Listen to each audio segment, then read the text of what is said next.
We have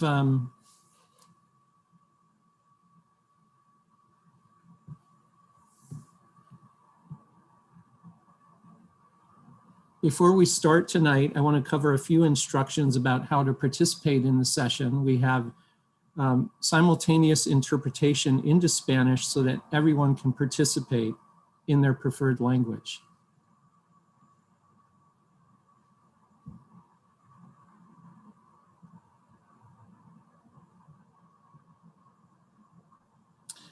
For the Spanish interpretation, you can click on the globe icon and select ES for Spanish to hear only the interpreter's voice.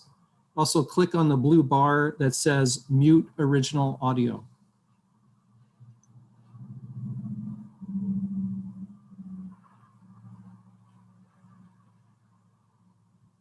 Stella, I am not hearing you.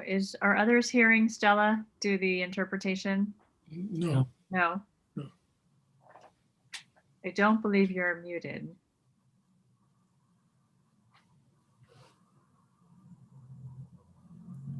Well, Stella, I think if they've jumped over to translation, they may be hearing you there.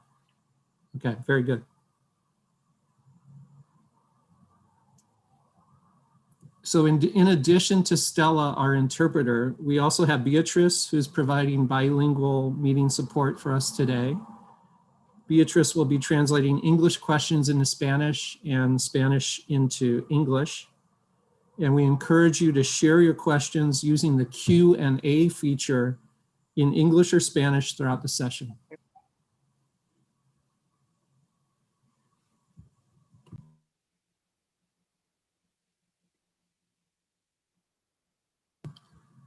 So at this point, again, I want to welcome you to the session. Again, my name is Matt Whatstein. I'm the president of Cabrillo. Very pleased that you're all here for our lecture tonight.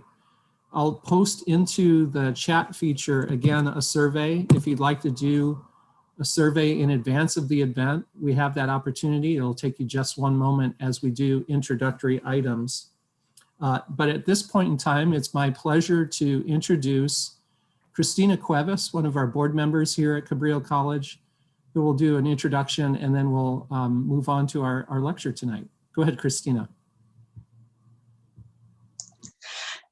Good evening. I'm Christina Cuevas, a trustee of the Cabrillo College boards, and I too thank you for joining us on the third presentation in a series of community events examining the origins and the impact of naming our college after Juan Rodriguez Cabrillo. Before we begin, I want to provide some background on why we're hosting name exploration events and what we hope to achieve by engaging with you. In July of 2020, Cabrillo's Board of Trustees received a request to rename the college in response to widespread national social unrest and critical analysis of our college's namesake. In recognition of the concerns of faculty, staff, students, and administrators, we established a process to explore that request. To do this, a board subcommittee was authorized to explore the name of the college and eventually to recommend to our full board a proposal as to whether or not the name should be changed.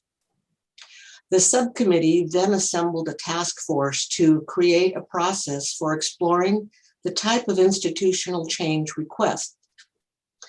The process includes this series of public events to help us learn about the history of the namesake, the decision to name our college after him, and how his legacy is affecting the community we serve. We've been guided by a commitment to the mission of the college, to research-based decision-making where diverse perspectives can be considered, and also to engaging campus stakeholders and our target community in respectful dialogue. Ultimately, what we learn through these events, coupled with community feedback, will help us formulate our recommendation regarding the request to change the name of the college. I'd like to note that the board will not be making a final decision on this issue until the fall semester of 2021. There are other community listening sessions that we will schedule later this year to engage with students and the college community members. So we invite you to join us in learning more and encourage your comments and questions to the name exploration events via our online surveys, which Matt's described, and he'll tell you more about this at the end of this evening's program. And now I'd like to turn it back to Dr. Matt Whatstein, the President Superintendent of Cabrillo College. Matt? Well, thank you, Christina, and I very much appreciate your leadership and the leadership of Adam Spickler, our other board subcommittee member, in organizing these events.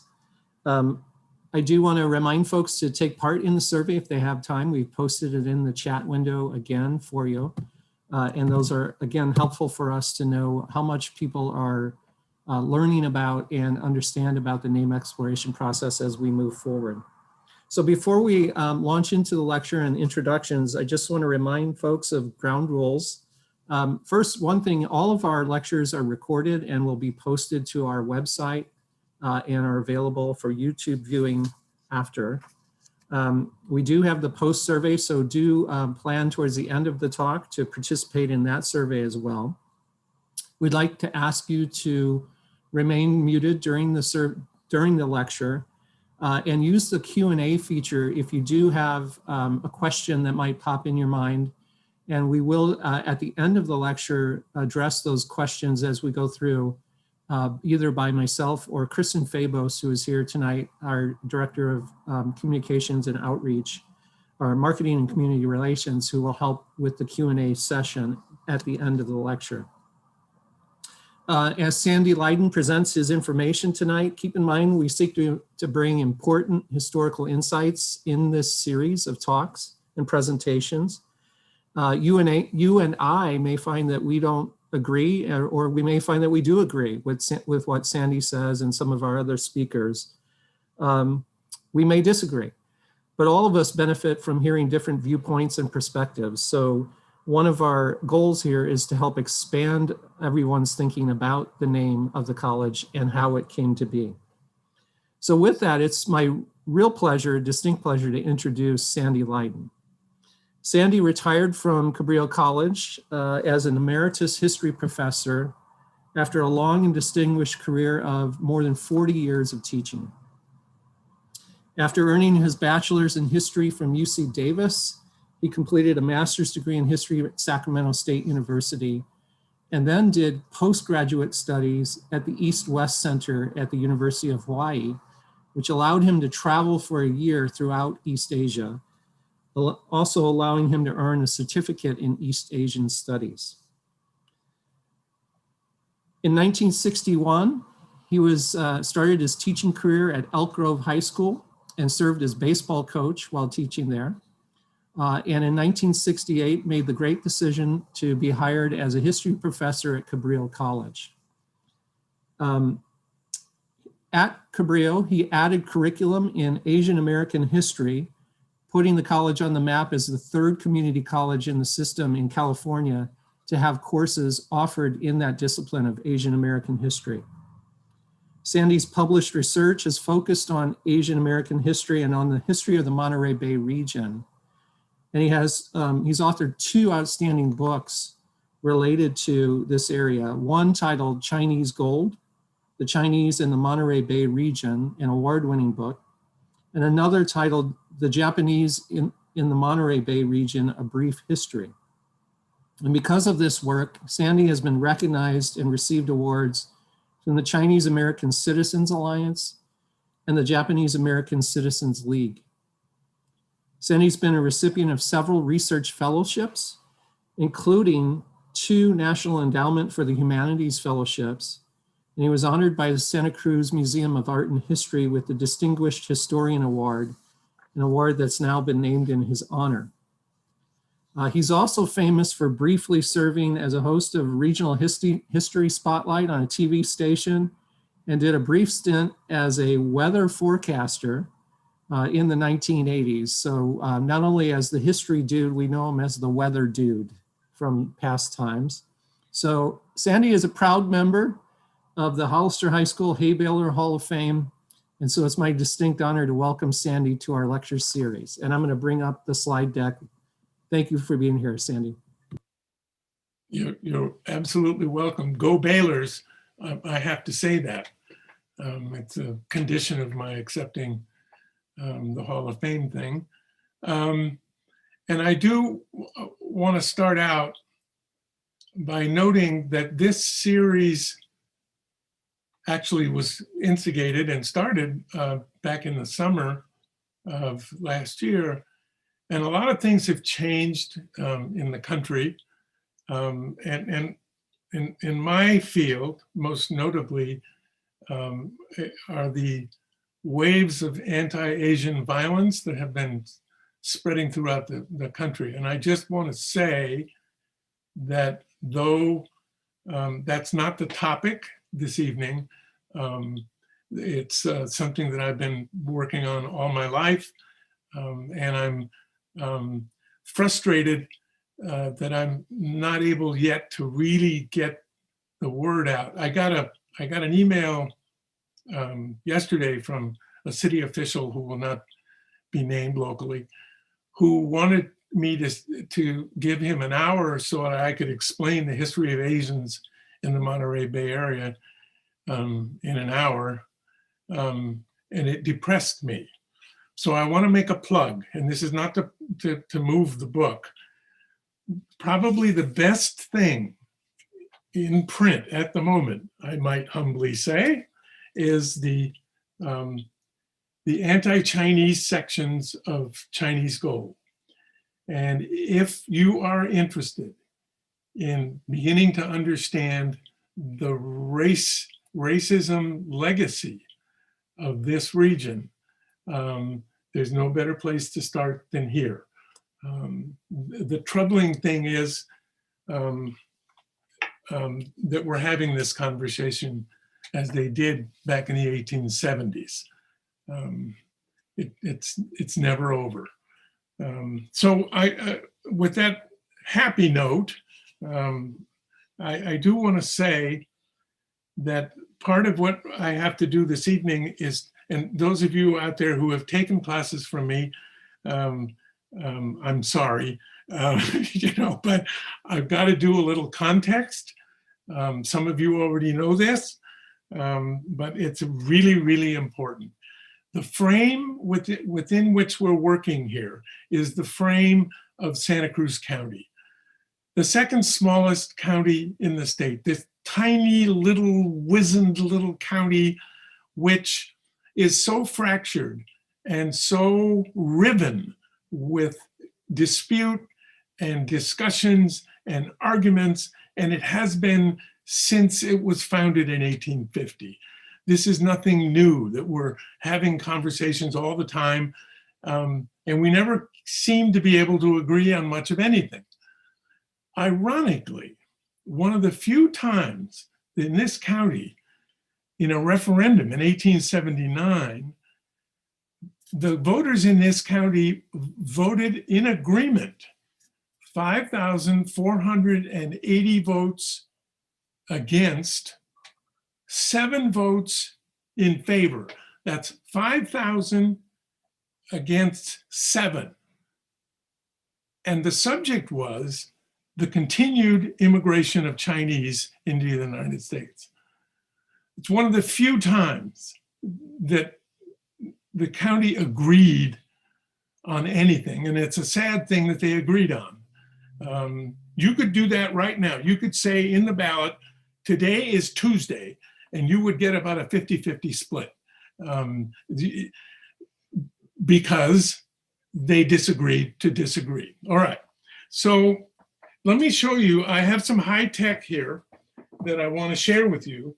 These are hand-drawn, and some of you who've taken classes from me know about this. This is actually the overhead projector, but now on a whiteboard. And what I'm showing you is my version of the county. And what's important about this is that you understand that because it's very small and it's got a lot of little bumps all over it, but you see on the, let's see, that'll be your right-hand side. I'm going back to doing the weather. I have to remember which way I'm pointing, whatever direction that is. Oh, something just happened. Okay, there we are. All right, so if you look at this diagram, Santa Cruz is over here. All right, this would be west, not north. Oh, I have a producer that's helping me bring it up. Okay, and then over here is Watsonville. And you see the letter A. A is for agriculture. You can handle that. And then over here is M for manufacturing. Santa Cruz was a manufacturing city and area, and Watsonville was an agricultural area. They didn't have the same interests. They didn't agree.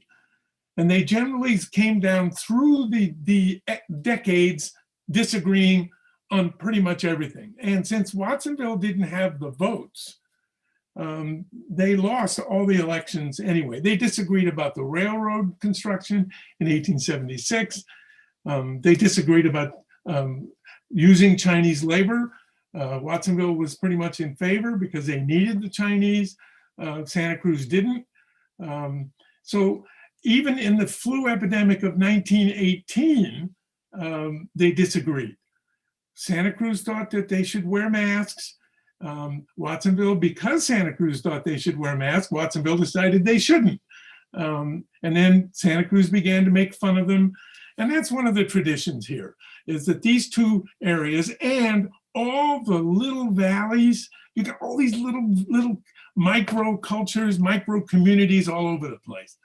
The reason this is important is that those differences are going to have to be overcome to be able to bring a junior college into this county. That's the setup. After the war, when I say the war, I mean World War II. I'm old, that's what I mean. The junior college movement, which started in California in 1907, exploded. And particularly in Southern California. And as the counties began to form, or the high school districts began to form junior colleges, lots of the ones in Southern California were on prior military bases, surplus military property. And in the 40s, 1948, Thomas McQuitty, who was the superintendent of schools and the principal of the high school and the superintendent of the district schools in Watsonville, he had three hats, who had been pushing for a junior college for decades out of Watsonville, saw an opportunity because the government had as surplus property a place called Camp McQuaid. Camp McQuaid was out on San Andreas Road, and there were about 400 acres. This is what you're looking at here. 400 acres of beachfront property. I could build a college on beachfront property. I mean, the faculty offices would all be down close to the beach. I mean, that's what you would do if the faculty had anything to say about it. So the property was offered to public agencies, and it finally came that it was offered to the schools of Santa Cruz County to put a junior college at the price of $1. $1, that many. Thomas McQuitty did something that hadn't been done before. He organized a coalition countywide out of the three high school districts. There were three high schools at the time, Santa Cruz High School, and at this time, Boulder Creek High School, which eventually became San Lorenzo Valley, and Watsonville. Three high school districts. And they got everybody to agree that, sure, we'll take a piece of property for $1, and we'll say we do a junior college, but they, it was mostly the property. So they brought this coalition together, and then the State Department of Education came into the picture and said, no. The location was not near a transportation corridor. It was San Andreas Road, and it was way out of balance as far as the rest of the population of the county. The Santa Cruz County Board of Supervisors voted 5-0 because they thought there'd be tax raises somehow or other, that this would be a tax thing. And the Camp McQuaid thing collapsed. The property was eventually became Monterey Bay Academy, the Seventh-day Adventist Church. and it still is, Monterey Bay Academy. And they got it for $1. Boy, were there real estate people. They were real estate people hanging right around the edge, waiting for it to go on the market if it would. Yeah, 400 acres for $1. Where was my grandfather? Okay, so now we've got no junior college. Meanwhile, other places are making junior colleges. This is my second map, which I'll then go to that graphic. So let's see if we can coordinate this a little bit here. So this is the map of the region. I got to hold it up higher. Thank you. But then I can't see. Whoa. Okay. But what you see here is by 1950, there were junior colleges in San Benito County. Go Baylors. In fact, San Benito County had the first junior college in the region, 1919. Salinas came in 1920. This is over here somewhere. I'm flying blind. Then there's MPC, which comes in 47, and then San Jose has got one up there in 1921. So the county is ringed with junior colleges. If you wanted to attend a junior college, say in 1950, you had to go outside the county. In fact, if you wanted to attend any higher education, Bethany College comes in 1950. So there is one, but it is not a public institution. So the high school graduates in this county in 1950 had to leave. And that resulted in, and this figure always astonishes me, 9% of high school graduates in Santa Cruz County in 1950, 9% went on to higher education. This county had the least educated adult population of any county in the state. Think about that. You take for granted the fact that higher education is wall to wall. This was a higher education desert. They had to leave. So the theme will now develop that maybe they can get a junior college, but the process was they would have to vote to form a junior college district. So in the early 50s, and this is the fabulous 50s that some of us went to high school through, and I got to tell you, it was pretty quiet in the 1950s, and same in my town. The idea, even though we had a junior college, the idea of staying home ever, after you graduated from high school wasn't common. We all believed from the very beginning that we were going to have to leave. I went off to Davis. That was because my parents were Aggies. They'd graduated from UC. I was a legacy student. If you can imagine that. About 500 students in letters and science. It was all ag at that time. Okay, so during the 50s, a move comes out of a committee which decides that they're gonna take a run at it. They're gonna have an election. They're gonna try to have an election.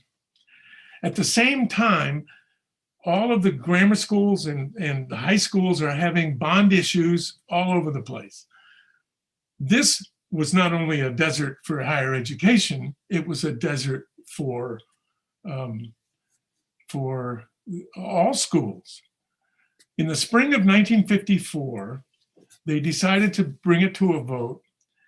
And earlier that month, the voters had already knocked down 5 bond issues, educational bond issues of one form or another.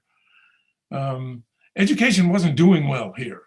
So in 1954, May 21st, the junior college issue comes on the ballot.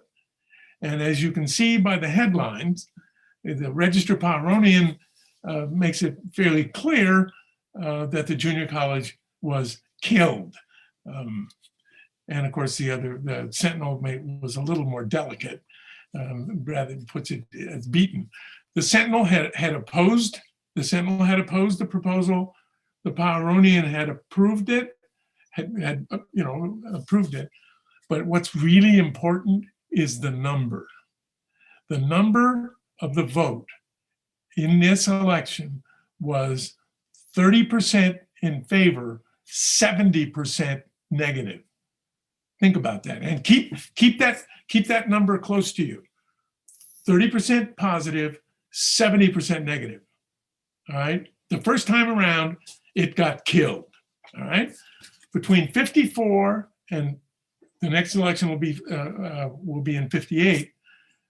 Things are going to change, and one of the things that changes it, and here's where we have to hope you can, how should we say, keep two thoughts in your head at the same time. Because one of the things that's going to come into the county is something that historically had never come into the county before, or this region. And this was Juan Rodriguez Cabrillo. Juan Rodriguez Cabrillo, the very short version, sailing for Spain, 1542, made landfall San Diego at Point Loma, and is considered to be the first European to make such a landfall. And if you know your European history, Portugal and Spain were not really getting along, and this would be in the 15th and 16th century. So the Pope decided, and popes can do this, the Pope decided to divide the world in half. Now the problem was he didn't know that, he knew kind of because this is in 1494, it's Pope Alexander VI, if you're keeping score. He was a Spaniard, by the way. He drew a line down the Atlantic. They kind of knew what the Atlantic, but they didn't know anything about the backside, or like the Pacific, like around here. So he drew the line down the Atlantic, and he gave Spain, popes can do that, gave Spain everything to the west of the line, and gave Portugal everything that they can find on the east of the line. All right. So if you're doing a map of the world in your head, Europe is on the east side, which was already occupied, but all of North and South America are on the west side. That line is the reason that they sing the bossa nova in Portuguese, because that line went right down the Atlantic, and they didn't know that there's that pooch that sticks out, that horn that sticks out. So Portugal became the colonist of Brazil, but everything else on the other side of the line was Spanish. For Portugal, and then their empire kind of just shriveled. Spain's kind of blossomed. And so, though Portugal was known for one thing, Portugal was known for having the navigators, because they'd gone out early. They had Prince Henry, who was teaching navigation, and they had gone out. They had the charts, and they were the GPS of the 15th and 16th century. You usually had to have a Portuguese navigator, no matter who you were, on board the ship.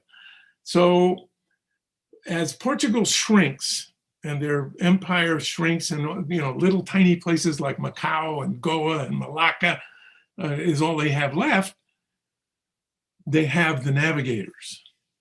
So the image that you see, the top one on the left, is down at the foot in Lisbon, right on the Tagus River. They have a monumental statue celebrating really the one thing that they got, which was the explorers, the navigators. And you can see them all lined up there, and they're all pointed, actually the wrong way. They're pointed west. They should be pointing east. So this tradition of celebrating the navigators is really important for Portugal. So when the Portuguese immigrants come to California, and they, starting in the 1850s, the whalers were some of the first, the Portuguese immigrants came on a landscape which was littered with Spanish names everywhere. San Diego this, Santa that. I mean, you know, everything reminding them of that line and the way they'd really gotten kind of, you know, I don't want to say screwed. You don't say that in Zoom. I think I'm probably going to get canceled now from Zoom. So they then heard the story that Juan Rodriguez Cabrillo was Portuguese, or at least thought to have been born in Portugal. A glimmer of hope, a little shred of history that they could lock onto in this sea of Spanish depravity, right? That they saw as California history, all right? So what you see on the right-hand side there is the image of the monumental statue that was put up at Point Loma, overlooking San Diego Bay, celebrating Juan Rodriguez Cabrillo. And he was Catholic, by the way. You can see that at the top. All right. Now, so they got the national monument made. They got a special holiday. There is an official holiday in California. September 28th, every year, is Cabrillo Day. And the people that did that were the Portuguese immigrants who were here lobbying for their little shred of history that they could just grasp onto, that little one thing. And so they've got the national monument, they've got the holiday, and then they decide they're gonna name Highway 1 after him, even though most of the length of California, he didn't come ashore. He didn't come ashore here in the Monterey Bay Area.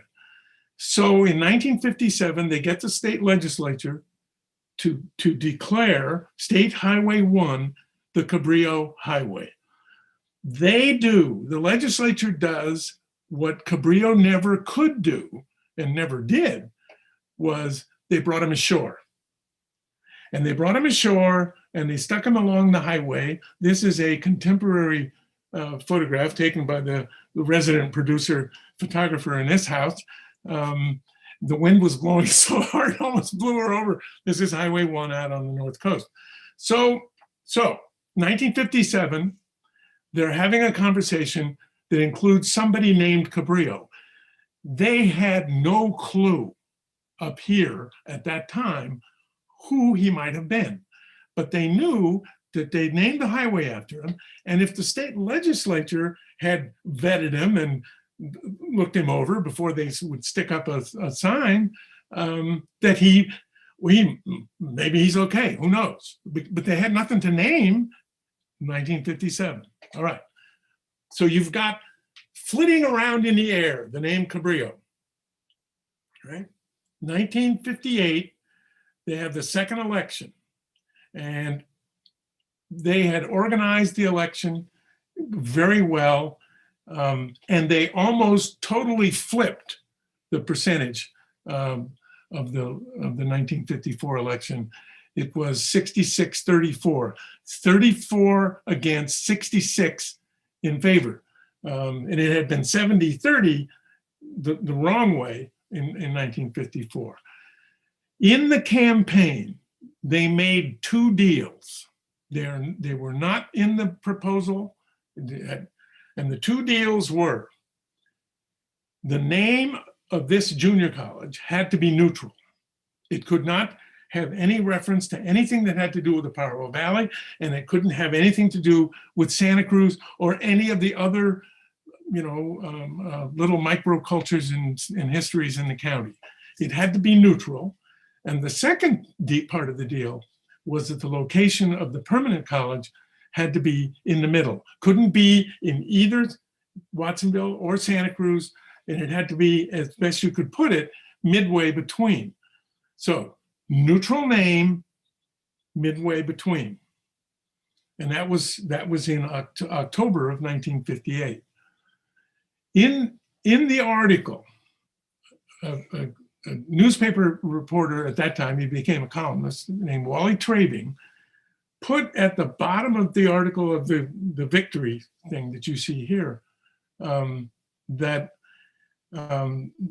he put, there were four names. And the four names at that time, the first ones were, and one of my favorites, Begonia College, because they were growing begonias here. Could have been Brussels Sprouts College, that would have been a good one.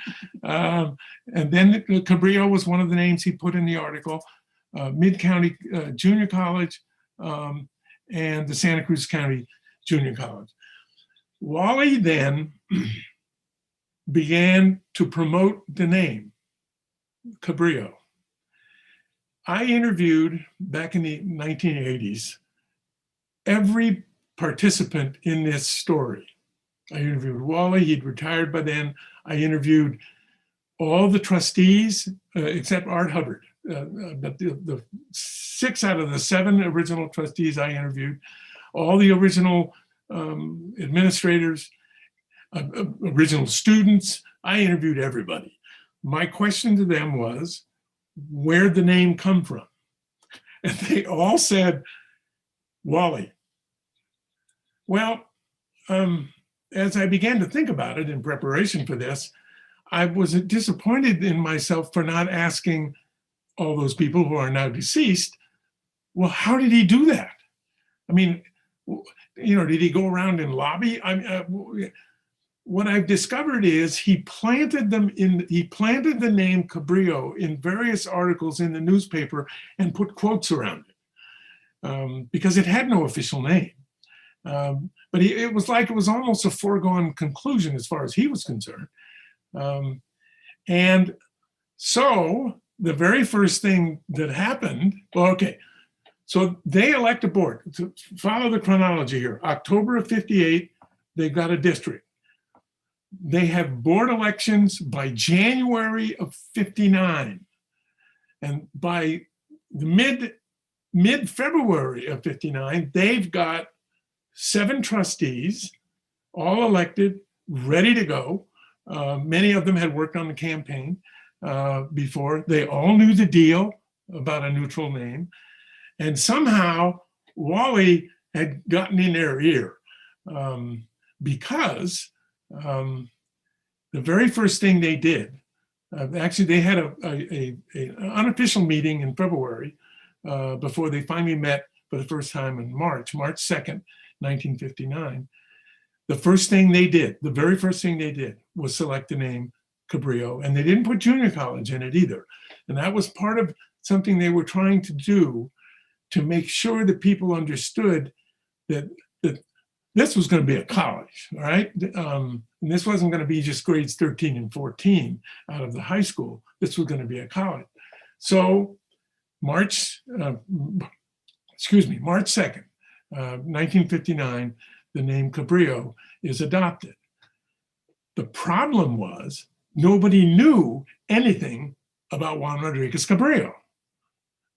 And I'm not just saying that. They didn't know who he was. He was a Southern California guy. And the very first thing that Wally Trabing did 2 days later was he published a very long article on the history of Juan Rodriguez Cabrillo. In other words, they got the name and then they filled in the blank about who he might have been. There's the original board, the original 7 board members. The Keith Schaefer, third from the left, is the chair. That's Hal Hyde in the middle. Joe Chamberlain, Carl Connolly, who's considered to be because he pushed as hard as anybody did to get the vote approved. So it was a very dynamic, very eager board. They went to work with the name Cabrillo. They filled in a little bit, but their business now, they're starting in March. They hire the first superintendent president in April, Bob Swenson. Bob Swenson is the first president superintendent. Floyd Younger is the vice president. And then they make the decision, they're gonna have classes. They're gonna have classes in September. This is, right, April, you've got a president, and he's not official until July 1st. they're going to find a site, a temporary site for the college, hire a faculty, and get going, and even have a faculty senate by September. Count the number of months. It's not many. I've often said that the committee would not, to do any of this, would not even be able to meet by then. Notice that this is a wonderful editorial, because this is Frank Orr. Frank Orr, editor of the Register Poweronian for the Pulitzer Prize-winning Register Poweronian, I might add, wrote this beautiful editorial during the week after the decision. And the title of it is A Fitting Name. And he goes through all the reasons why it's a good name. And he talks about, you can't read that, it's too small, but you know, that it's a neutral name, doesn't have any historical connection anywhere around here. And that most junior colleges have terrible names. And he mentioned, for example, Foothill. He said, Foothill is a terrible name. You could have, it has no, it could be anywhere. It's a sort of a neutral name, you know, but vague. And then he said, they couldn't have called it Santa Cruz County, you know, junior college, because that's too clunky. So he goes down and analyzes all the reasons why, you know, Cabrillo College is a good name. And then in the last paragraph, because what you need to understand to keep the dynamic working here is that up until this time, the nativity of Juan Rodriguez Cabrillo was not known for sure. Spain claimed him, Portugal claimed him. He's being tugged on, Juan Rodriguez Cabrillo, and the debate is pretty heated from time to time. And what Frank Orr does is he says, now we're going to settle on the Spanish spelling and pronunciation of his surname. But he says, we don't want to get into the controversy of the Portuguese version of the name versus the Spanish version of the name.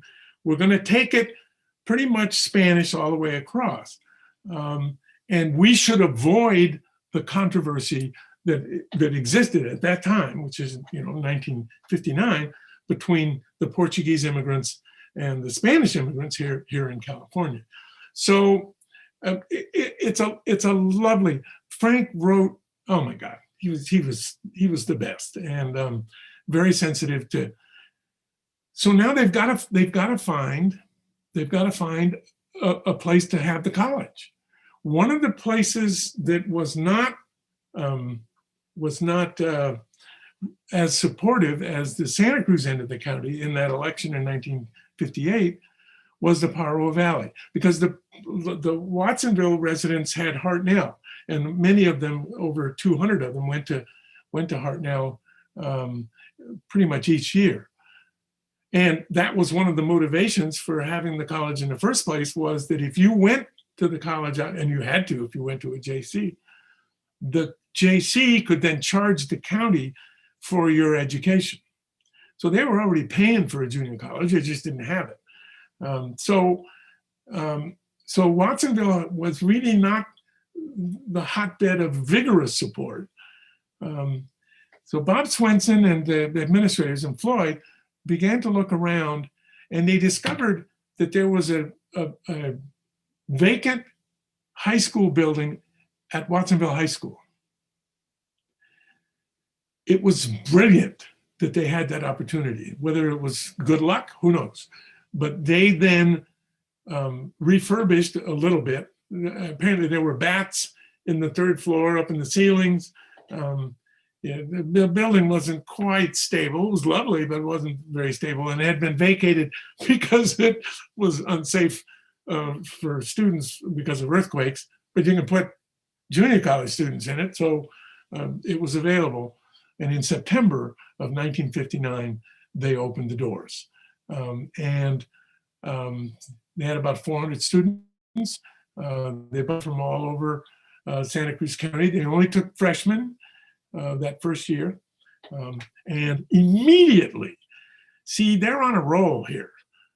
They had already turned the percentages over in that second election in 1958. And because what they had to do was they had to get a bond issue to get a permanent campus. They put together a $6.6 million bond issue, which didn't have the property in Aptos, had been by that time selected. It was the largest bond issue in the history of Santa Cruz County.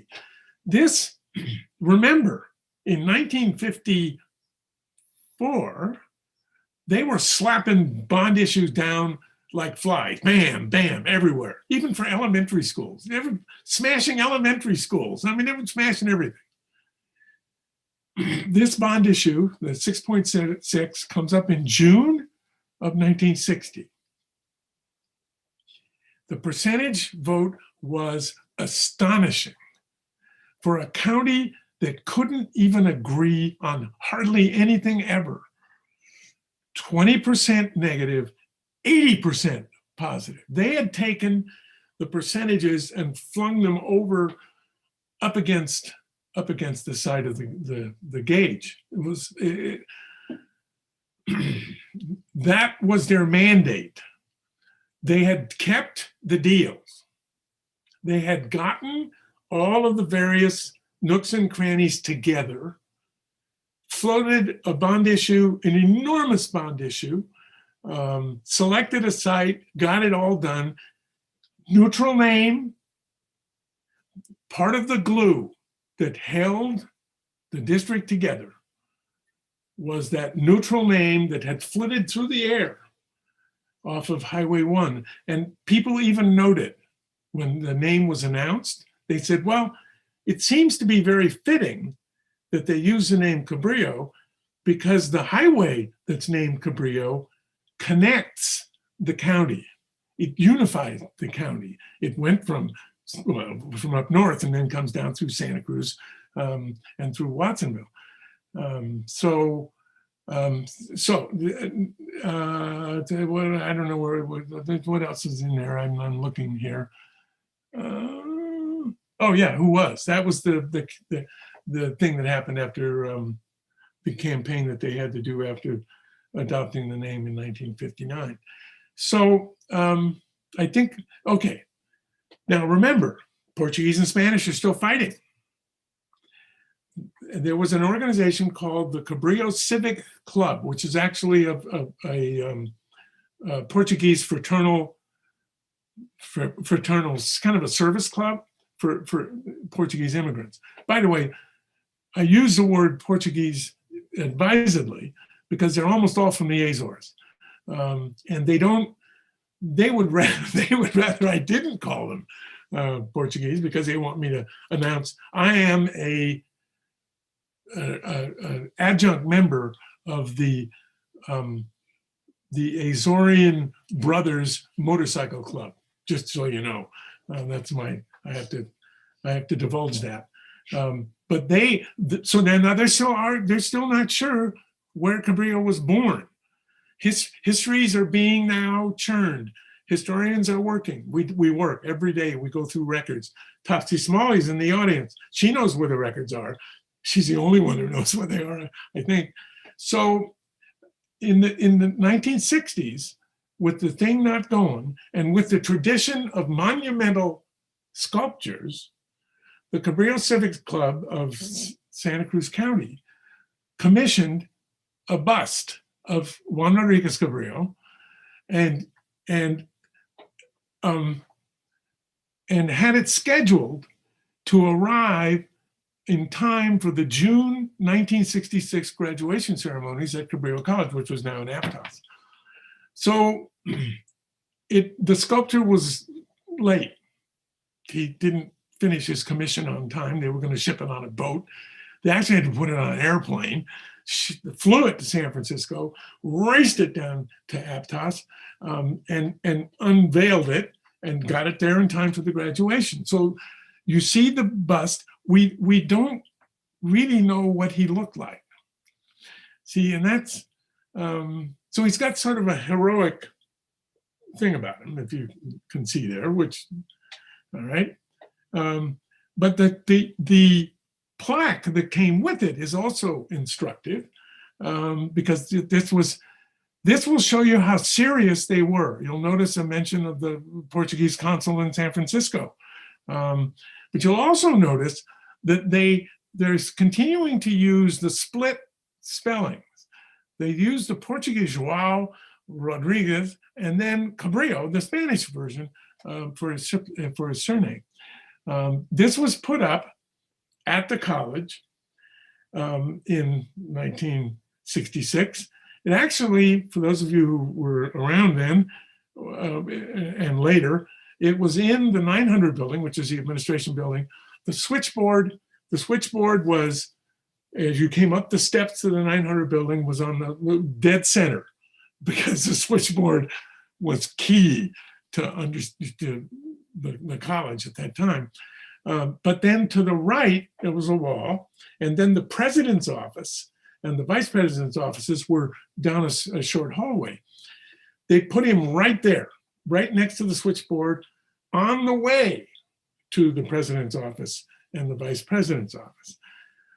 I wish I could tell you, and I've been thinking about this, I wish I could tell you that on my many trips to the president's office and the vice president's office, I got called into their offices a lot. You can understand if you're watching this. I wish I could tell you that it was a tradition of the faculty leadership to stroke his nose when we went into the office. It wasn't, unfortunately. In fact, I don't think we paid much attention to this at all. And as the irony of all ironies, the wrestling match between Portugal and Spain over his nativity wasn't solved until 2015 by a researcher who happened to run into it by accident. And it seems to be pretty clear that he was originally born in Spain. So it seems to me that if you imagine the import of the name at the beginning and what we knew, I mean, I taught what was passed for California history at Cabrillo, taught the local and regional. He wasn't in the story. His expedition left a couple of beautiful descriptions as they sailed down the coast past the Santa Lucias. But beyond that, he was a Southern California guy. And I would suggest that Cabrillo, the college, gave the definition to the name. That's, if you said, but the final answer to how to spell and pronounce the name, this is the third dialect. You've got Spanish, you've got Portuguese, and you got truck driver. This is truck driver dialect, because when they were building the college, the truck drivers didn't know C-A-B-R-I, Cabrillo, because in San Francisco, that's how they pronounce it, actually. It is a local place name up there now. But there it is, the ultimate arbiter of things cultural, truck drivers, Cabrillo College. And yeah, I'll tell you one personal story. Really? Yeah. When I came in 1968 and was hired to teach and came in 1968, I remember going into a supermarket, and in those days you got counter checks when you had a checking account. right? If you had any money, you got counter checks. And so the check that I had no imprint on it. You know, it was a counter check from, I don't know, Bank of America, whatever it was. So the woman and the cashier, you know, I said, I really don't have, you know, a name, but she said, well, where do you work? That might help. And I said, well, I work at Cabrillo. Oh my God. You work at Cabrillo? Do you have enough groceries? Do you want to get some more? Are you married? I've got a daughter. I mean, the esteem that had been created by the founding board of trustees and the founding administrators and the faculty and all was unbelievable. And it was countywide. And that's the end of my personal story. So you can ask me questions. I was already married at that time. So, you know, and this horse is nobody. So we can do questions and answers. I'd be happy to. I don't. Well, Sandy, thanks for that. That was really wonderful summary of the history and how we got the name. Really appreciate it. I want to go back to, before we open it up to questions that are in the Q&A list, there was featured on the screen in one of the slides, minutes from the meeting from, I want to say February of 1959. February 59, right. And it has a little notation. And I also want to give credit to Andre Leborvo, who did some wonderful work to help you and me find material in the library archive. So Yeah, thank and you. you know, she was a product of the Santa Cruz Regional History class, and she is a certified local from that class. So she learned everything she knows in that class. So one question I had about that, though, we've had a little bit of dialogue about it. It talks about two names being discussed, and they were Loma Prieta College and Cabrillo College. Right. And it reflects a meeting that was in February, but the announcement doesn't come until March. So I want you to talk about two things, why that gap, and then if I can pin you on that. And also, why not Loma Prieta? Well, how's your Spanish? Probably not too good. So what does it mean? Oh, what is it, Dark Mountain? Very good. Right. There's a starter.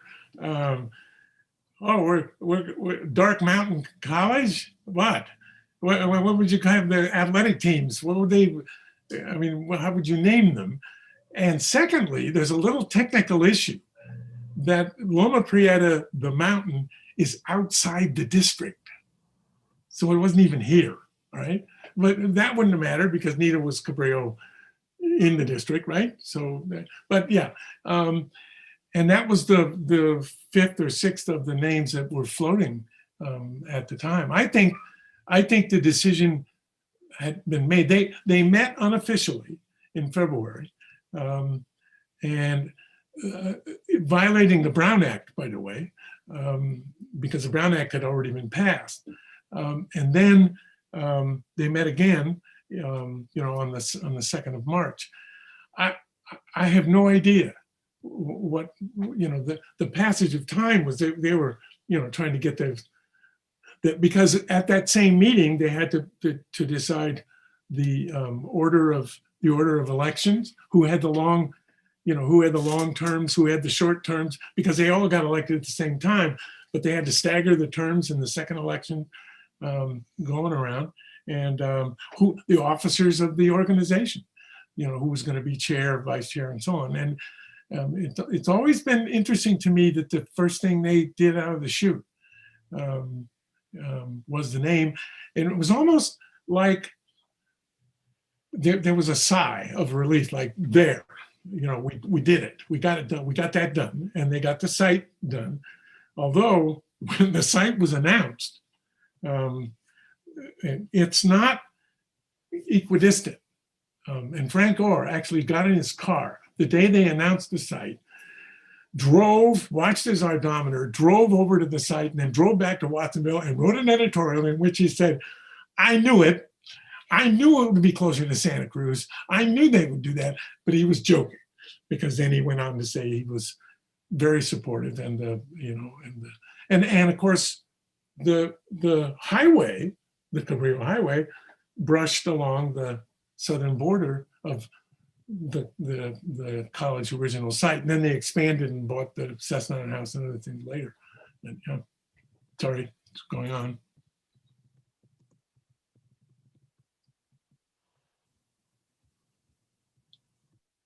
You went away. Go ahead, Kristen. I'm going to okay. put something into the chat window really quickly. If you have a question, you can read. Okay. Sure. Thank you very much, Juliana, for coming. Her question for Sandy is, how many years did Sandy teach the Asian American history class from 1974 to 1972?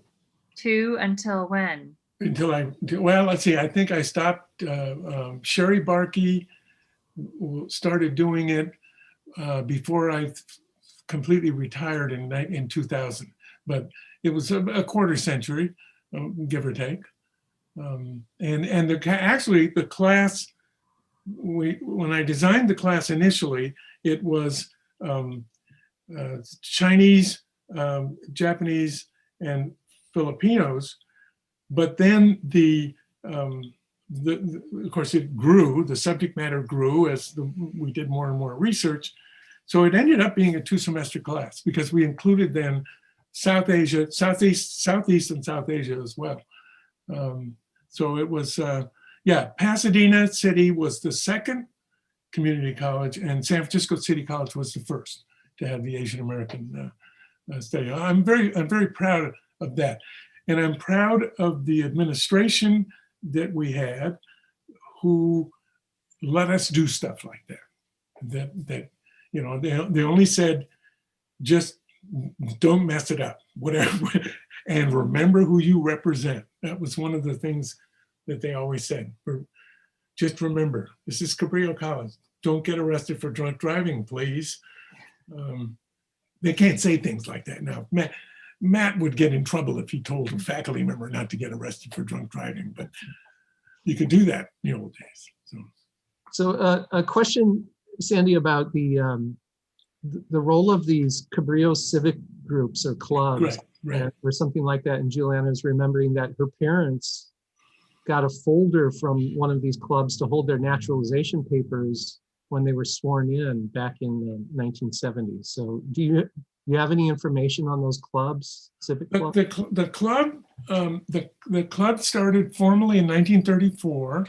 It was actually formed formally and I think incorporated in San Francisco, but it was very heavy Southern California, San Joaquin Valley, and they promoted things Portuguese. That's what they did. One of my former students, Maria Burnett, actually, I've had her working on seeing if she could find out what happened to Cabrillo Civic Club number 24, which was the one that was in Santa Cruz County. Mm-hmm. It seems to have gone quiet, and I don't even know if they continue to exist. But they were very active at one time, but and not very political. I think more cultural. They were a cultural organization, mm-hmm. More than anything. I don't know if that's an answer that you. No, that's great. Sandy, there's a question in the Q&A from trustee Adam Spickler, who asks what it was that successfully turned voters around so dramatically from 1954 to 1958 to approve of the college. And did Thomas' neutrality of the name play a role in the turnaround? That's absolutely it. We asked, the college was kind enough to invite me to make a presentation at the 60th anniversary of the college in August of 2019. And it was a joint presentation because I was fortunate enough to have Hal Hyde as a co-presenter, the general, as I called him. And I'd interviewed him a billion times before we were on stage that day in front of the staff and the faculty and all at Cabrillo. But I wanted to, I gave him the opportunity. I asked that very question. I said, what did you do? Not only for the 58, but also for the bond. He actually chaired the bond campaign in 1960, and he was very active in the one in 58. And I asked him, I said, what did you do? What, because I always wanted to know, what did they do? And he just said it very simply and straight up. We went out and talked to people. Duh. They went to every community. They went to every service club. It didn't matter what it was. If you wanted to have a presentation, about it, they would send somebody there, and they made those two promises. The key promises was the neutral name. It couldn't have any local name, and then obviously the site, the permanent site, couldn't be in either place. And they were, the county was on edge watching, because everybody was suspicious of everybody else, as they still are. Hal Hyde said, and he also said it in other interviews that he'd done, he believed that in the history of Santa Cruz County, the creation of the Cabrillo College District was the one time in the history of the county where the county was unified. And that's coming from him. I said it. He said it. I think it was, they got the trust of the voters that they hadn't had. And the 54 election couldn't have been held in a worse time, and it was badly handled. I mean, it was really bad, to get a 70-30 and so part of the 58 looks good because 54 looked bad. But I think they gained, and maybe, Santa Cruz County was starting to grow up. Things were changing. There were a lot of new things happening. The Wrigley plant had come in Santa Cruz. Things were starting to pop. And maybe, the old timers, the old crotchety old timers, of which I am not one, but were willing to take a chance. But if they had slipped, that coalition would have just literally collapsed, and it wouldn't have taken but a sideways thing. And that's why when I got there in '68, I can't imagine what the president would tell people before that when they were hired, but that's why they hammered us with the idea. This is a very diverse, I didn't understand it then. I did some research and figured it out, but this very diverse county. They have their own viewpoints up in Boulder Creek. They have their own viewpoints everywhere. And you need to understand that you represent that.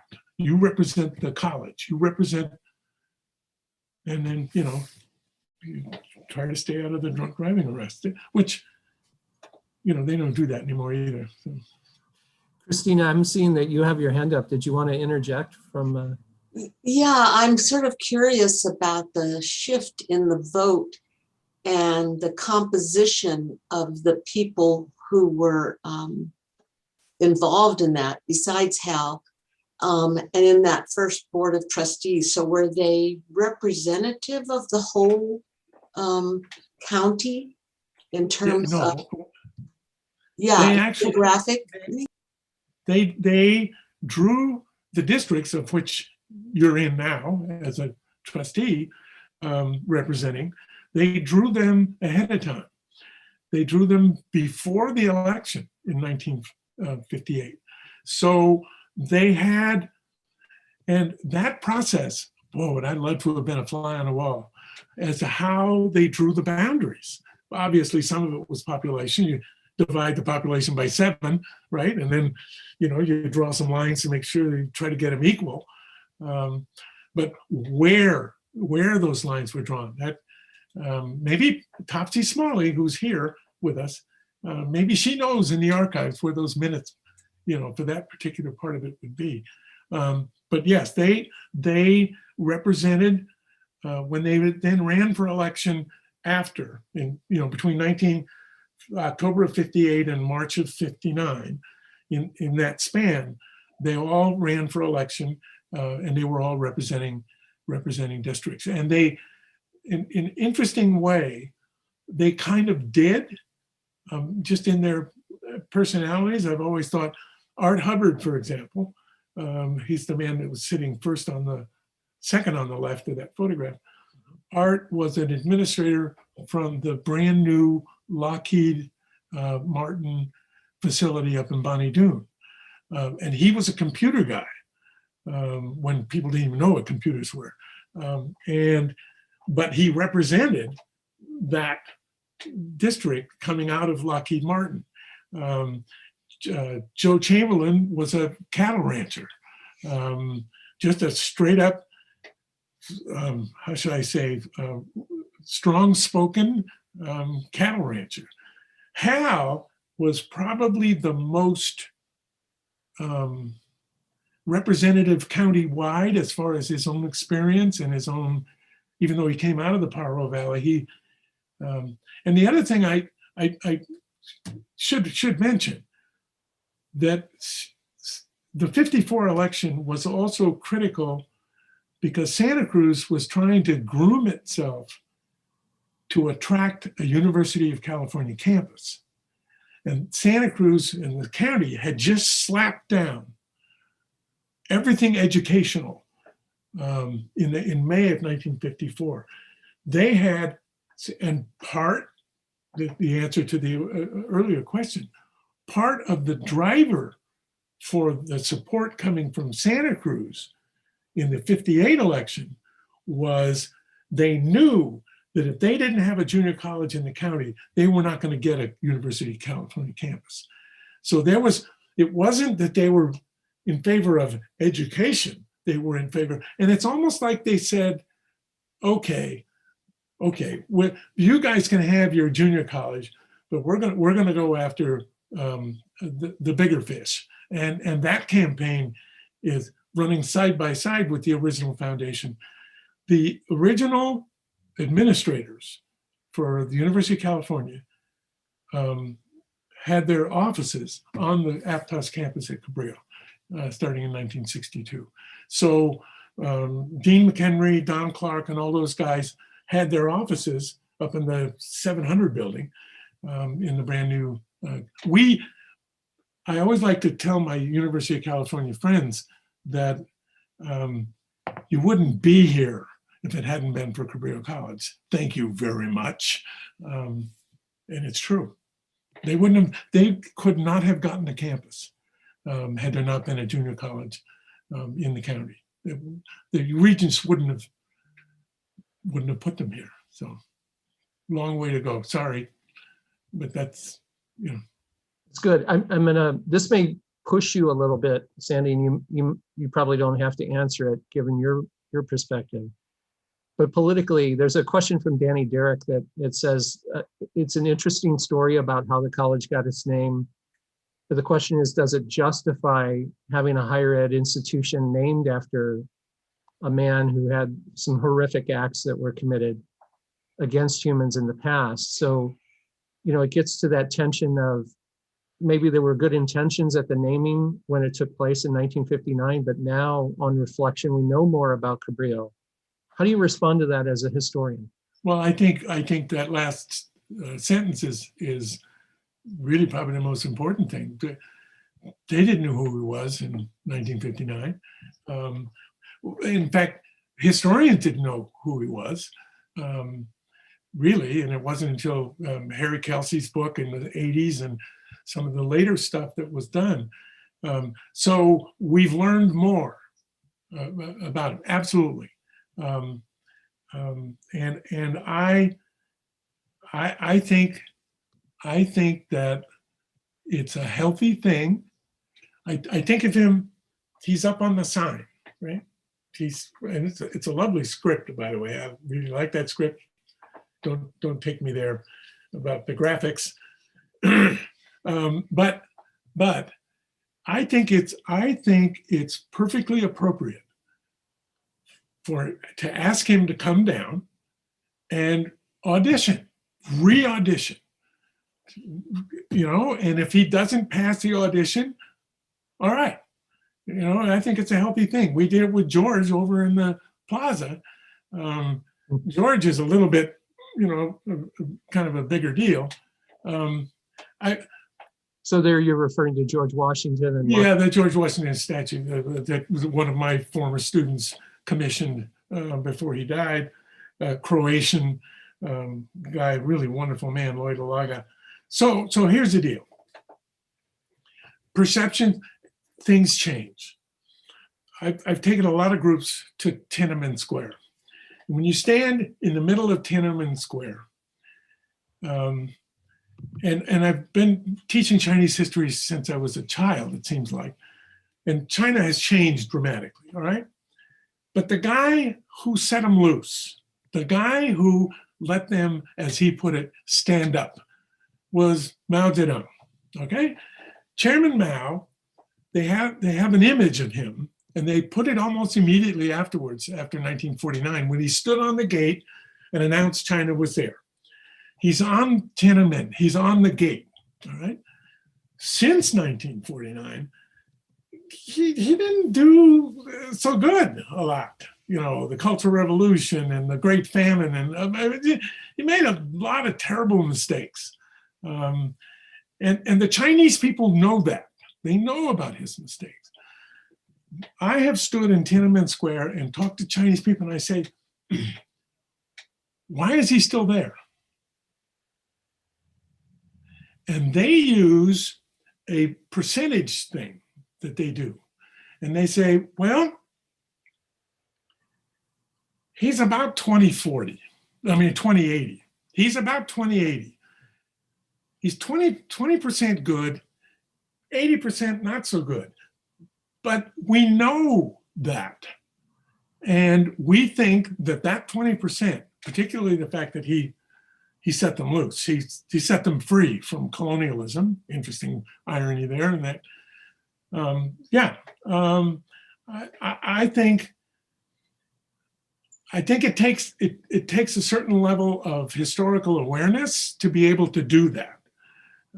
Also, a Chinese Communist Party that has a lot of soldiers walking around and thing, and they're kind of dependent on the hook that they've got with him. But I think that this conversation is perfectly justified, and I think that it first of all, it gives historians work. You know what I'm saying?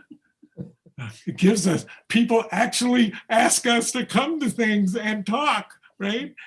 And instead of turning up their nose, oh God, history, the worst thing I hate it.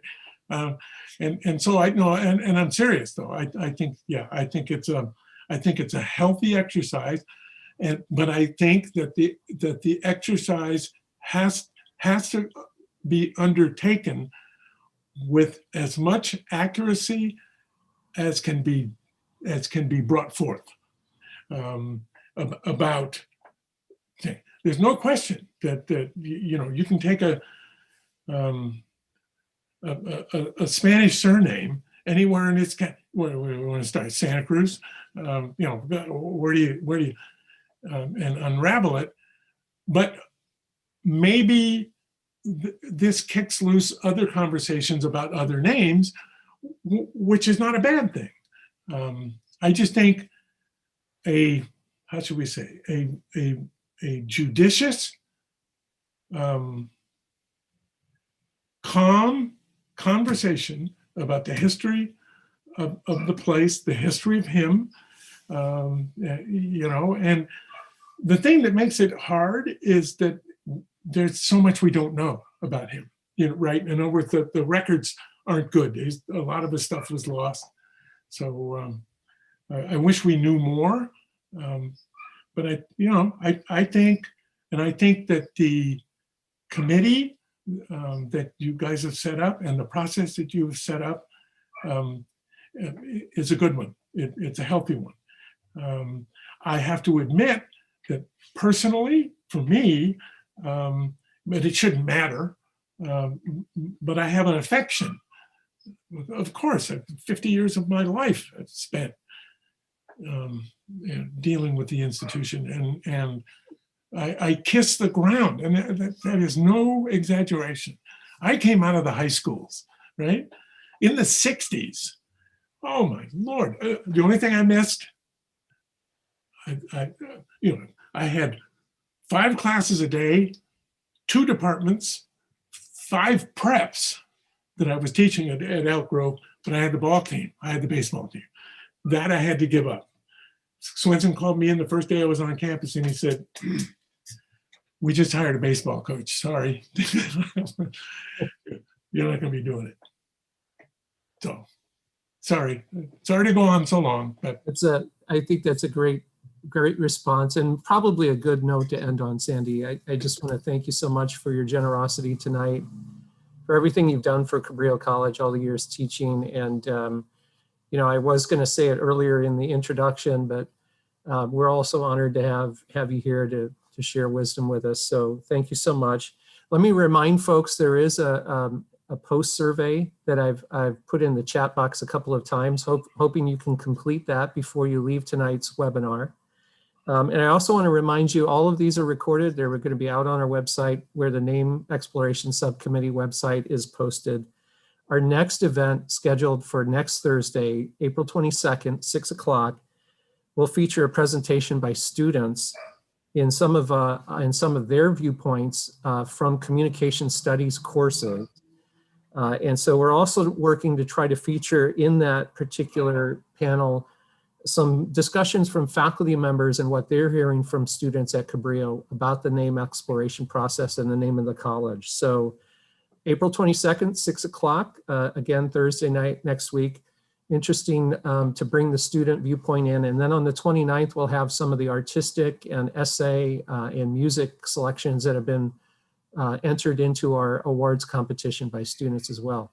Sandy, always a pleasure to be with you. Thanks so much again for being here tonight. And everyone, have a good night. We'll see you next week, hopefully.